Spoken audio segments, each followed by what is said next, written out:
আসসালামু আলাইকুম। আজকে আমরা জানব মূলধন ও মুনাফা জাতীয় লেনদেন কাকে বলে ও কি কি। যে লেনদেন নিয়মিত বা বারবার সংগঠিত হয় না তাকে মূলধন জাতীয় লেনদেন বলে। যেমন মূলধন, আসবাবপত্র, কলকবজা, যন্ত্রপাতি, ফ্যান, টেবিল, জমি।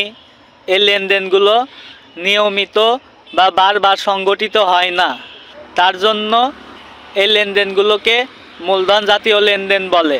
যে লেনদেন নিয়মিত বারবার সংগঠিত হয় তাকে মুনাফা জাতীয় লেনদেন বলে। যেমন ক্রয়, বিক্রয়, বেতন, ভাড়া। এই লেনদেনগুলো নিয়মিত বা বারবার সংগঠিত হয়, তার জন্য এই লেনদেনগুলোকে মুনাফা জাতীয় লেনদেন বলে।